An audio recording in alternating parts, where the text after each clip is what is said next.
On the night I married the coldest man alive, I heard something I was never supposed to hear.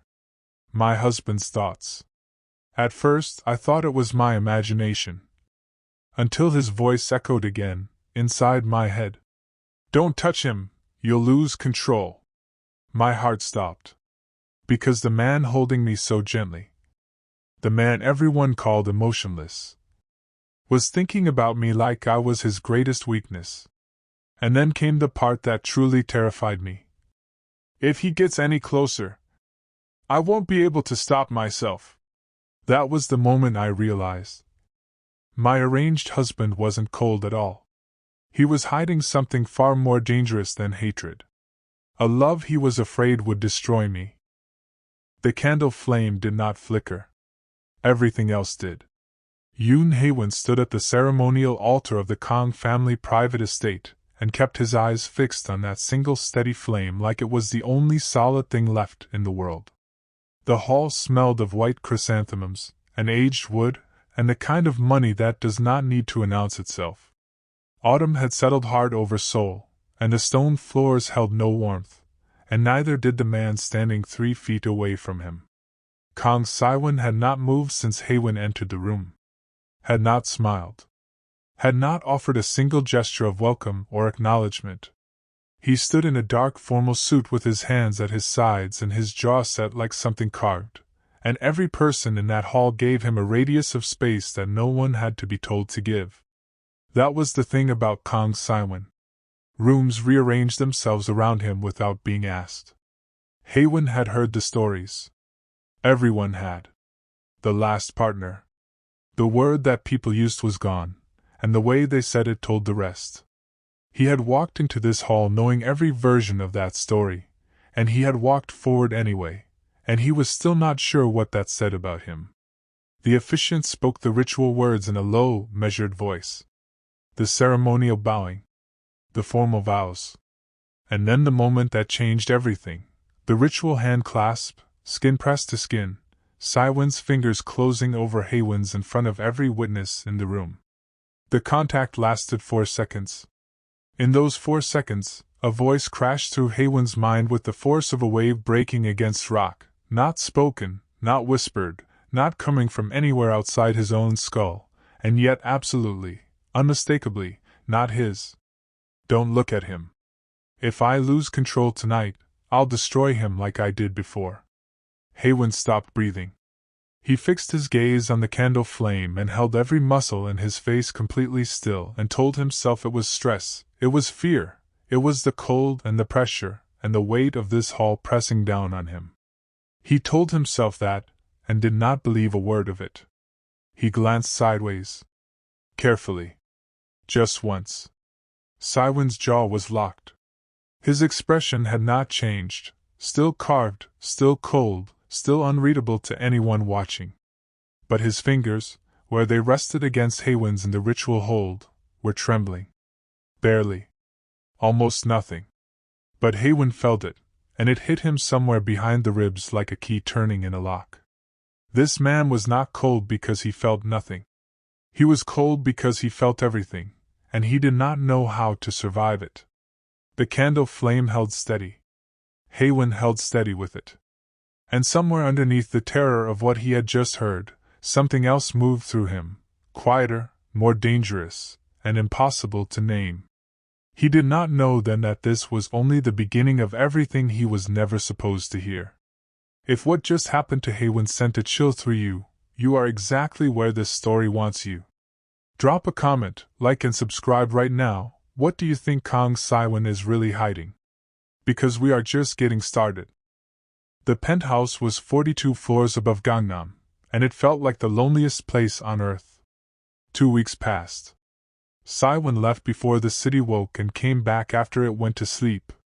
His assistant, a quiet young man named Park Chan-woo, delivered messages that Siwon could have spoken himself if they had ever been in the same room long enough. The refrigerator was restocked by someone Haewon never saw. The mail was sorted before he reached it. The entire machinery of Kang Siwon's life operated around Haewon like water moving around a stone, present, continuous, and carefully avoiding contact. Haewon watched all of it and said nothing. His phone rang on a Thursday night. Lim Tae's name on the screen, calling from Busan the way he always did when he was worried and wanted to pretend he was just checking in. "Tell me you're fine," Tae said, which was not a greeting. It was a demand. Haewon told him he was fine. He did not mention the voice he had heard at the altar. He did not know how to begin that sentence, and keep Tae from getting on the next train to Seoul. Tae did not sound convinced. He worked through the Kang rumors the way he always worked through things he was afraid of, out loud, thoroughly, with increasing urgency. The last partner. The medical withdrawal. The name no one said directly. He didn't just leave, Haewon. Something happened to him. People don't go quiet like that unless something happened.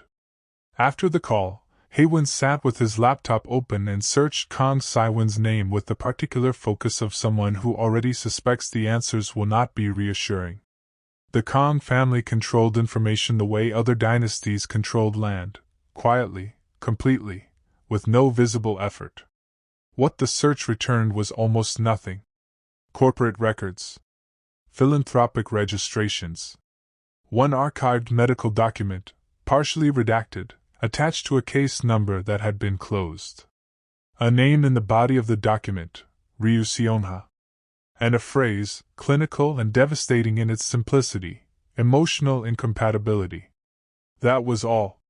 The thoughts came again that same night. Haewon was in the kitchen when Siwon passed through the hallway, and the proximity was enough, a burst of static behind his temples, there and gone in under a second. Stay back. Don't. And then silence, cut clean, like a signal that knew it had been detected.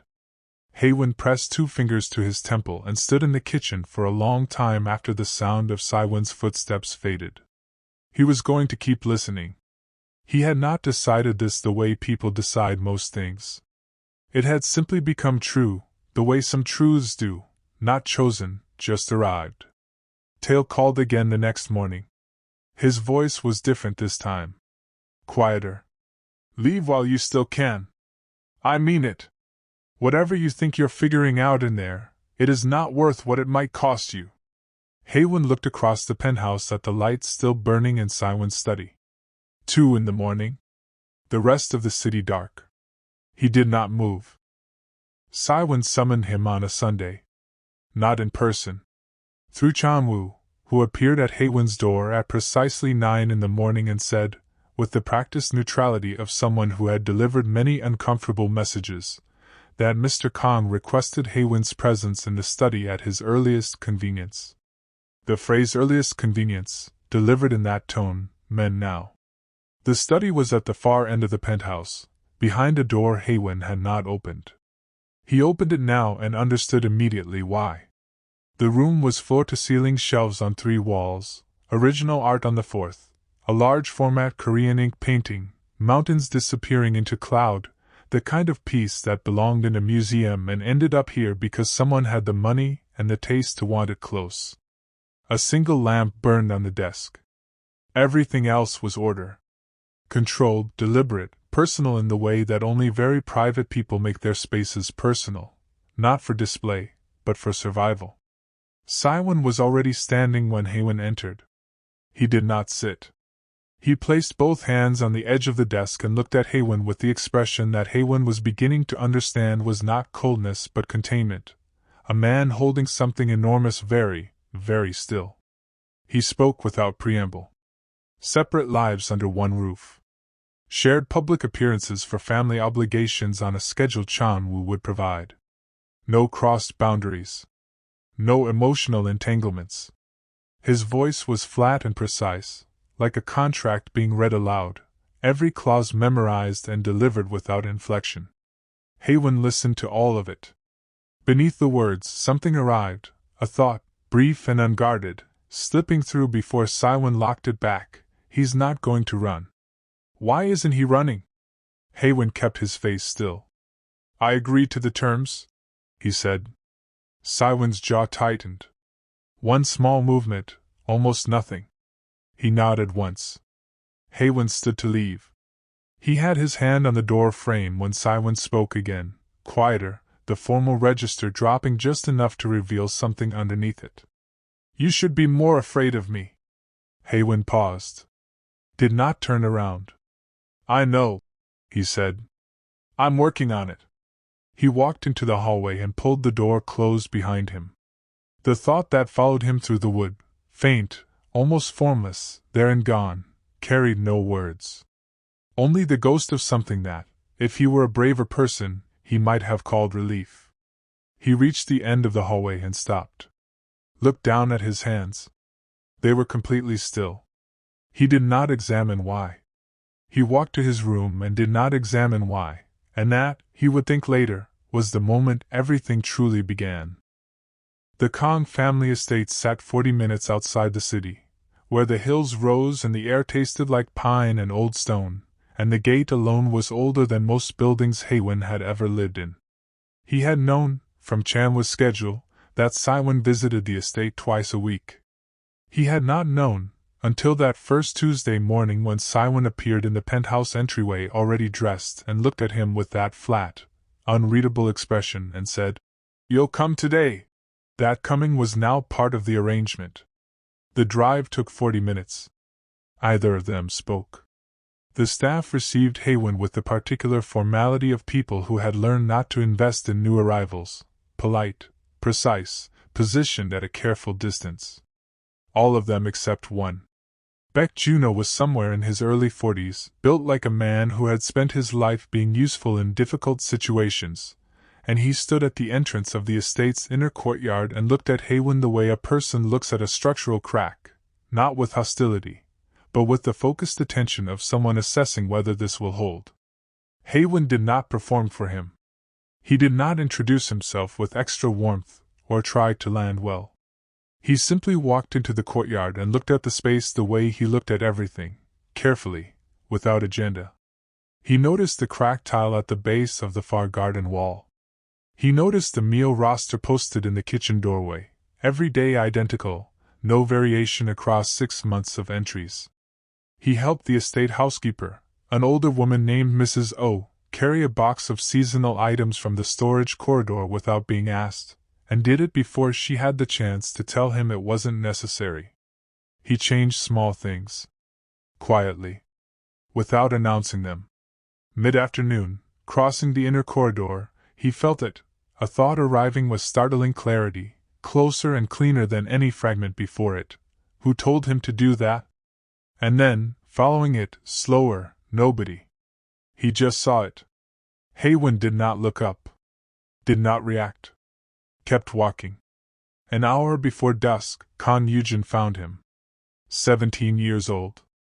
Siwon's younger ward, a cousin taken into his care after a family lost 3 years ago. He was slight and watchful, with the careful eyes of someone who had learned early to read rooms before entering them. He sat down next to Haewon on the stone bench in the courtyard without asking permission, and studied him for a long moment in silence. Then he said, with the particular honesty of someone too young to bother softening things, "You're the first one Hyung has brought here that he's looked at more than once." Haewon felt the words land somewhere under his sternum and stay there. Across the courtyard, in the shadow of the estate's east entrance, Kang Siwon stood very still and watched both of them with an expression no one was supposed to see. It started with a book. Not a conversation. Not a gesture. A book, left on the low table beside Haewon's chair in the estate library on a Wednesday evening, placed there between the time Haewon stepped out for tea and the time he returned. No note. No explanation. A first edition of a Joseon-era historical text, the spine worn with actual use, the margins filled with handwriting so small and dense it looked like a second language written over the first. The handwriting was Siwon's. Haewon sat down, opened to the first annotated page, and did not move for 40 minutes. He came back the next evening. And the one after that. The library had the quality of a room that had not been shared in a very long time, the particular stillness of a space built for one person. On the 4th evening, Siwon walked in, registered Haewon's presence in his chair, and said nothing. He went to the opposite end of the room, took a book from the shelf with the ease of someone who knew exactly where it lived, and sat down. They read in silence for 2 hours. It was nothing. It was completely unremarkable. Haewon felt it in his chest like a small earthquake. The intellectual collision happened on a Tuesday. Haewon said something, in passing, about the Gyujangak reforms and the way political desperation reshapes cultural memory. He was not directing it at Siwon. He was half thinking aloud. Siwon responded without looking up from his page. One sentence, measured and precise, that reframed everything Haewon had said and opened a door Haewon could either walk through or ignore. He walked through it. Siwon's eyes lifted. For the first time since the wedding, he looked at Haewon not with containment, but with something that had no performance in it at all. The conversation that followed lasted 2 hours and moved from the Joseon court to contemporary Korean land policy to a heated disagreement about whether institutional memory was a form of inherited grief, and by the end of it Haewon's tea was cold and neither of them had noticed. The thoughts were coming more frequently now. Proximity was sharpening the signal, the way a radio comes in clearer as you drive toward the tower. Haewon had learned to receive them without letting them reach his face. What arrived in that library, in those evenings, was not panic or restraint. It was quieter than that, and harder to hold. He reads the same margins I read. He understood the argument before I finished making it. Then one night Haewon found a book on his nightstand. First edition. A collection of contemporary Korean poetry, the kind of volume that did not exist in large numbers. He had mentioned the poet once, offhandedly, 2 weeks earlier. He had not thought Siwon was listening. Siwon had been listening to everything. The evening it broke open was an ordinary one. Yoojin had fallen asleep against Haewon's shoulder on the stone bench in the courtyard, a blanket across his lap, the last light draining out of the sky. Haewon sat very still so he would not wake him. Across the courtyard, Siwon stood with his hands in his pockets and looked at the two of them with an expression Haewon had no name for. The thought arrived like something dropped from a great height. This is what I was afraid of. This. Exactly this. Before Haewon could absorb what that meant, Siwon crossed the courtyard. He leaned down and adjusted the blanket over Yoojin's sleeping shoulders, a careful, practiced motion, the kind that lived in the hands before it reaches the mind. His fingers grazed Haewon's arm. Either of them moved. The courtyard held its breath. The thought that came through the contact was not a full sentence. It was not fear or warning or restraint. It was only 3 words. Don't pull back. Haewon did not pull back. He did not move at all. And that stillness, that absolute refusal to flinch, was the most honest thing he had said to Kang Siwon since the night they met. 3 words just changed everything, and Siwon doesn't even know Haewon heard them. What do you think happens when Siwon finally realizes how much has already been felt between them? Tell us below. Like this video if this story is living rent-free in your head, subscribe if you haven't yet, and stay close. The power died at 11:43 at night, and the darkness that swallowed the penthouse was total. No warning. No flicker. The city outside the floor-to-ceiling windows disappeared behind a wall of rain so heavy it looked like static, and every light in the building dropped at once, and Yoon Haewon stepped out of his bedroom into a hallway that had become nothing, no depth, no edge, no visible end, and walked directly into Kang Siwon standing 3 feet from his door. Either of them moved. The storm pressed against the glass. The darkness between them was absolute.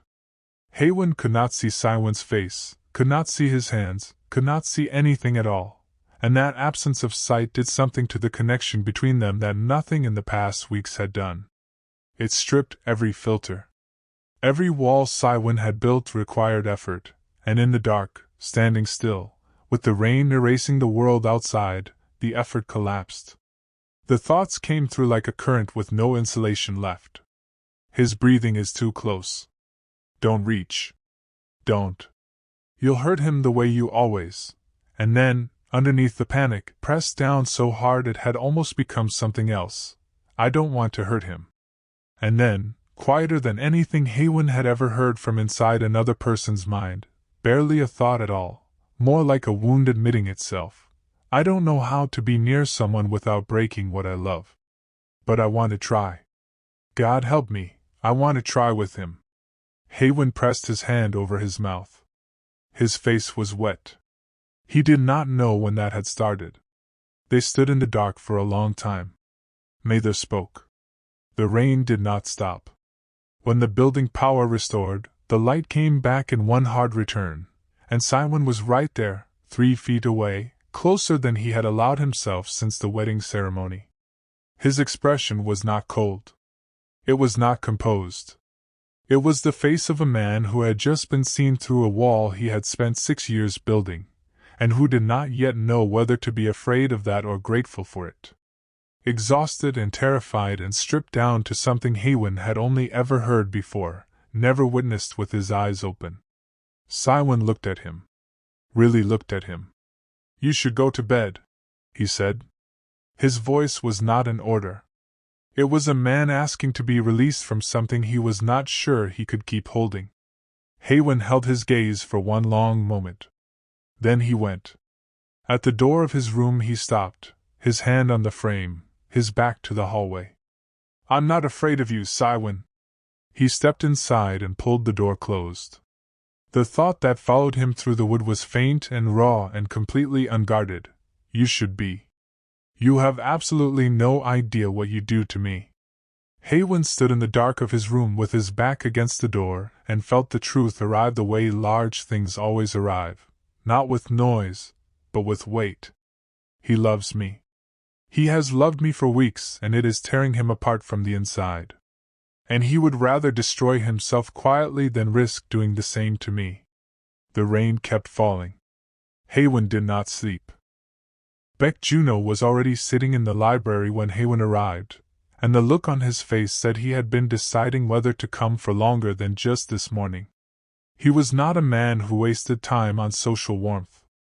He had a cup of tea in front of him that he was not drinking, and he waited until Haewon sat down across from him before he spoke. Outside the estate windows, the sky was the color of old metal. The trees at the courtyard edge had gone completely still.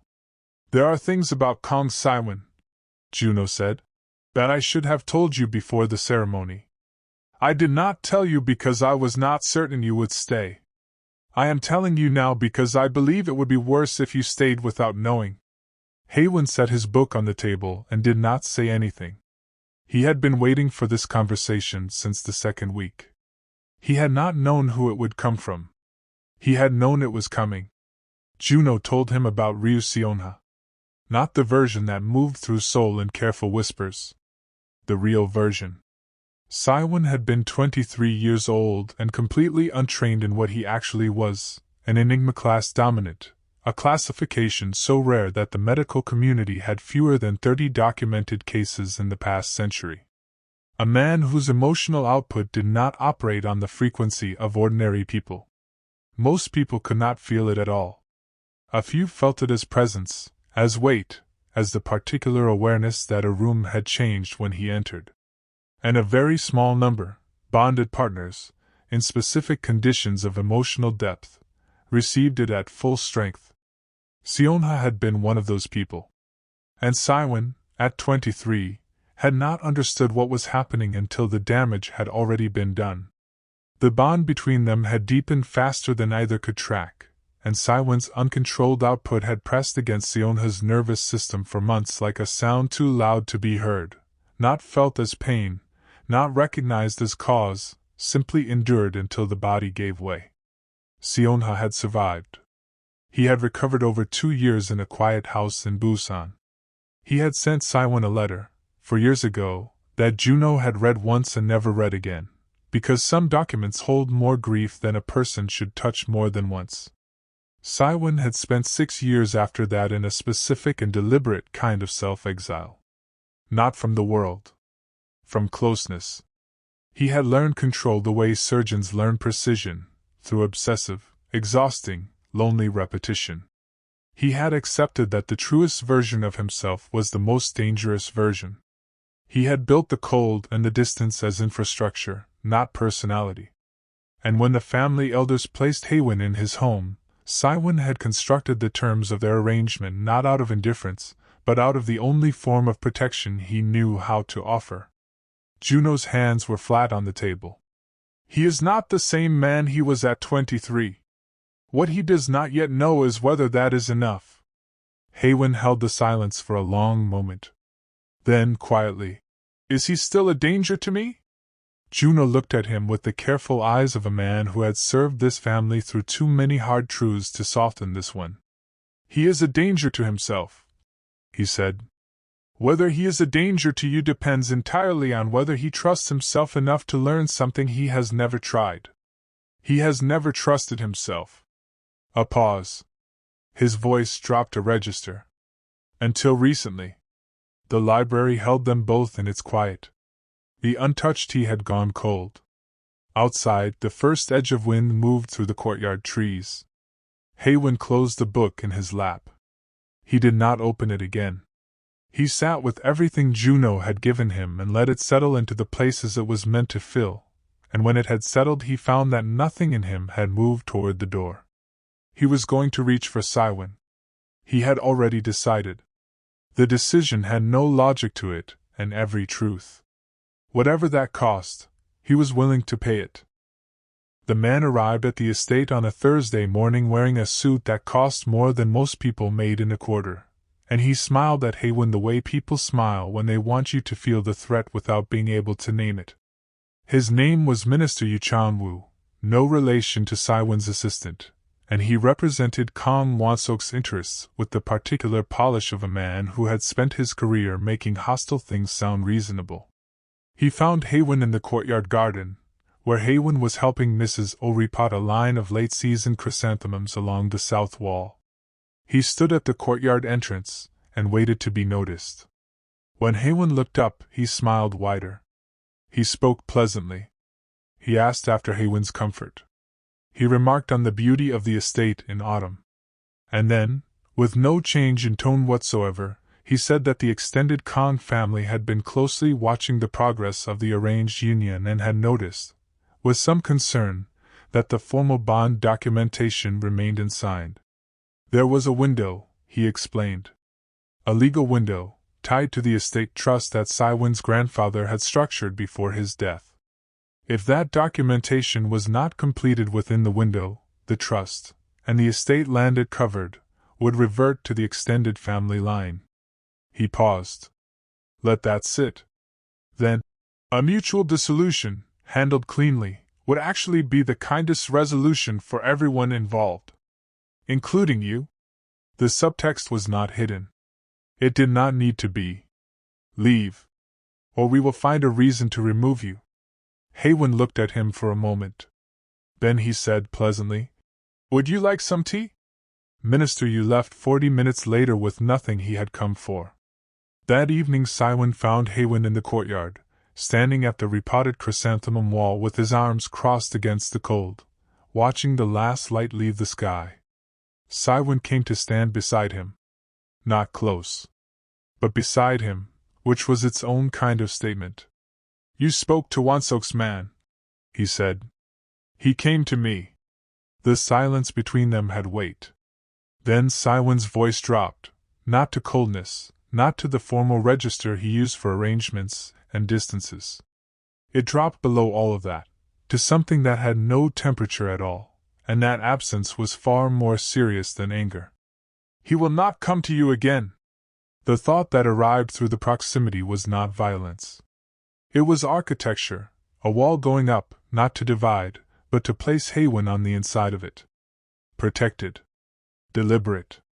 Claimed without a single word that said so. Siwon turned to go. Haewon spoke. Siwon. Just his name. Nothing added. No question, no request, no explanation attached to it. Just the sound of it, placed into the air between them like something that had been waiting a long time to be said that simply. Siwon stopped. He did not turn around. His back was to Haewon, his hands at his sides, the line of his shoulders carrying something enormous and very carefully held. But he did not walk away. He stood in the courtyard with the cold pressing in from all sides and the dried chrysanthemums against the wall behind them, and he waited. The wait itself said more than an hour of words could have. Haewon reached for Siwon's arm in the hallway on a Tuesday evening without thinking, without planning, without any preparation at all, because something in the way Siwon was moving told him that whatever was being held inside that man was about to stop holding. Siwon wrenched backward like he had been burned. The force of it sent Haewon stumbling into the wall, shoulder hitting stone, and in the half-second of physical contact before Siwon tore himself away, the connection between them did not open, it detonated. Every fragment and partial signal and carefully received whisper from the past months collapsed into a single tidal current that hit Haewon behind the eyes with no distance left between the thought and the receiver at all. Don't touch me. If you touch me right now, I cannot hold this. I can feel it the same way I felt it before, the pull, the same, and then underneath that, not a thought but a rupture. I love you so much it terrifies me. I have loved you since the third morning when you stood at the rain-wet window and didn't say anything, and I looked at you and I thought, this one. This is the one I will ruin. This is the one I cannot afford to love and cannot stop. Siwon's back hit the opposite wall. His chest was moving hard. His eyes were closed and his fists were pressed flat against the surface behind him as if the wall was the only thing with enough mass to keep him from crossing the 3 feet of hallway between them. Down the corridor, the door to Eugen's room stood slightly open. A thin line of warm light crossed the floor. Haewon pushed himself off the wall. His shoulder ached where it had hit the stone. He looked at Siwon, this man who had never once in 6 years allowed himself to be seen like this, and he felt no fear.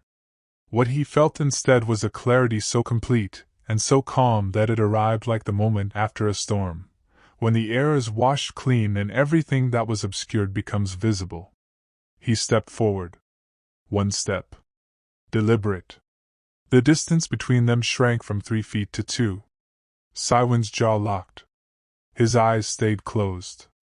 Another step. 1 foot of space. Siwon. Haewon's voice was steady. Not soft, not careful. Steady, the way ground is steady. Look at me. Siwon's eyes opened. Dark and exhausted and stripped of every defense that 6 years of architecture had constructed. The full weight of what lived inside this man was right there on the surface, undeniable, unable to be walked back or reclassified or explained away. He looked at Haewon the way a man looks at something he has already decided he cannot have. Haewon did not let him finish that thought. I know, he said. I have been hearing you. Not your words. You, the part that comes before the words, the part that lives underneath everything you say and do not say. I have been hearing that since the night of the ceremony, and I have heard it every day since. And I am standing here in front of you right now with full knowledge of everything it contains. He drew 1 slow breath. And I am still here. The hallway held them both. From behind Eugen's door, complete silence. The silence of a 17-year-old who was absolutely awake and absolutely not moving. Something crossed Siwon's face. Not anger. Not cold. Something that had no practiced name. It moved through him the way light moves through a room when a window that has been closed for years is finally opened, and it changed the geometry of his entire expression. He looked, for the first and only time since Haewon had known him, exactly like what he was, a man who had been alone for a very long time and had just been found. His voice, when it came, was so stripped of everything extra that it was barely sound at all. How much did you hear? The question hung in the air between them. Haewon looked at him without flinching and told him the truth in 2 words. All of it. The silence that followed was not empty. It was the loudest thing in the world. 2 people standing in a hallway, no more walls between them, the truth laid flat on the floor at their feet like something neither of them had to carry alone anymore. Then Eugen's door opened. He stood in the doorway in his pajamas, his hair pressed flat on one side from his pillow, and he looked at both of them with the particular expression of someone who has been quietly terrified for a very long time and is feeling, for the first time, like it might be safe to stop. He looked at Siwon, then at Haewon, then back at Siwon. "Hyun," he said. One word. Soft. "Everything." Siwon's eyes closed briefly. When they opened, they went straight to Haewon. And what lived in them was not danger. It was not restraint. It was not the cold weight of a man keeping a distance for everyone's protection. It was relief. Raw, devastating, enormous, and real. "Everything," Haewon said. "I heard everything." The hallway was very quiet. Yoon had retreated to his doorway, standing in it without entering or leaving, a witness who understood that this moment did not belong to him but that he had earned the right to see it. Siwon stood against the wall with his hands no longer fisted, no longer braced. He stood the way a person stands when they have stopped fighting a current that was stronger than they were from the beginning, not surrendered, but finally still. Haewon spoke first, because he understood that Siwon would stand in that hallway in silence for the rest of his life before he allowed himself to ask for what he needed. "I know about Seonha," he said. "I know what you are. I know what you did not mean to do and what it cost you and what you decided about yourself because of it. Baek Juno told me. And I have heard the rest from you, from the part of you that speaks when your words stop." He held Siwon's gaze without softening any of it. "I am not Seonha. And you are not 23. Siwon's jaw worked. When he spoke, his voice carried the particular roughness of a man using it honestly for the first time in years. "I am capable of damage you cannot fully measure. That is not a performance. That is not humility. That is a documented clinical fact. I know. Knowing it and living inside it are different things, Haewon. I know that too." Haewon did not step back. Did not look away. "And I am still telling you that it is my choice to make. Not yours. Not the family elders. Mine." The silence came back. It was a different silence from the one that had lived in this penthouse for 2 months, not the silence of two people in separate orbits, not the silence of distance and careful management. This was the silence of two people standing on the same ground for the first time, with nothing between them that had not been seen and named. Siwon looked at him for a long time. Then, slowly, with the particular care of a man handling something he has been told he cannot have and has chosen to hold anyway, he opened his hand between them. Palm up. An offering with no attached condition. A question for which language had always been the wrong instrument. Haewon placed his hand in Siwon's. The contact opened the connection the way it always did, but what arrived this time was not panic. Not restraint. Not the desperate, compressed weight of a man holding himself back from what he loved. What arrived was warmth, steady and immense, and so long denied that it hit like a first breath after a long time underwater. Not overwhelming. Not catastrophic. Just real and whole and present for the first time without apology. Yoon made a sound in his doorway. It was not a word. It was the sound a person makes when something they have been afraid of for a very long time turns out to be something beautiful instead. Kang Won-sok's faction dissolved within 30 days. Siwon handled it in the specific way that Siwon handled things, quietly, completely, with no visible effort and no explanation offered to Haewon after the fact. The documentation was signed. The trust was secured. Minister Yu did not return to the estate. Haewon did not ask what had been said or done, and Siwon did not tell him, and that division of knowledge was one of the choices Haewon had made with his eyes fully open. They were not a simple love story. They were never going to be. What they were was true. The time jump arrived the way all good things arrive, not announced, just present. 1 year later, in the Kang estate courtyard on an afternoon in late spring, the air carrying the first real warmth of the season and the cherry trees along the north wall in their final week of bloom. The estate's main gallery space had been opened and rearranged for the occasion. 22 paintings, each one large format, each one built in the style that one reviewer had called, in a piece that ran the morning of the opening, emotional architecture rendered in light. Yoon Haewon's first solo exhibition had sold out its private preview in 4 hours.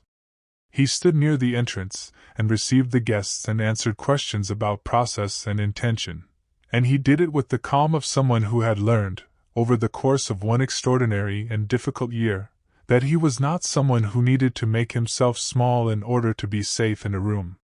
That was not a lesson Siwon had taught him with words. It was a lesson that had arrived through proximity, through watching a man dismantle 6 years of protective architecture, piece by piece, because Haewon had refused to be frightened off by the size of what lived underneath it. The gallery thinned after the first hour. The last small cluster of guests moved toward the courtyard doors. Haewon turned to find the room quiet, and Eugene crossing toward him from the far wall with his hands in his pockets, and an expression that was trying very hard not to be smug, and not entirely succeeding. "He told me this morning," Eugene said, coming to stand beside him, "that it was the best decision he ever made." Haewon looked across the gallery. Siwon was standing at the far end of the room, in front of the largest painting, a piece that Haewon had completed in December, in the weeks after the hallway, when everything had been new and unsteady and extraordinarily alive. It was not a portrait. It was not a landscape. It was color and weight and a specific quality of light that existed, as far as Haewon was aware, in only one place in the world, the space between two people who had decided to stop being afraid of each other.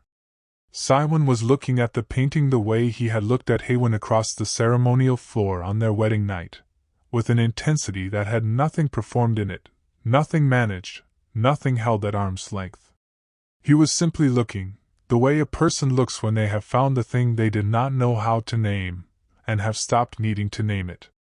He felt Haewon's gaze across the room. He turned. The thought that arrived was not a secret. It was not a confession. It was not panic, or restraint, or the desperate compressed grief of a man who believed that loving someone fully was the most dangerous thing he was capable of. It was simply, cleanly, without apology or qualification. Mine. And Haewon, standing in the gallery they had built inside the estate where they had learned how to exist in the same space without breaking each other, next to the ward who had become a younger brother, in front of paintings that had come from the best and most honest year of his life, felt it arrive in his chest like the thing it had always been. An answer. If this story found you at the right moment, if it gave you something you needed to feel, then this is where we ask you to do one small thing. Subscribe to this channel and turn on your notifications, because every story we tell is built for exactly this. The moment when something true reaches through a screen and reminds you what you came here for. Drop a comment below and tell us what this story meant to you. Tell us which moment stopped your breath. Tell us which line you are still thinking about. And if you know someone who needs a story about a love that refuses to be small, share this with them tonight. You never know what someone is carrying. You never know when the right story arrives at exactly the right time. We will see you at the next one. And it is going to be worth the wait.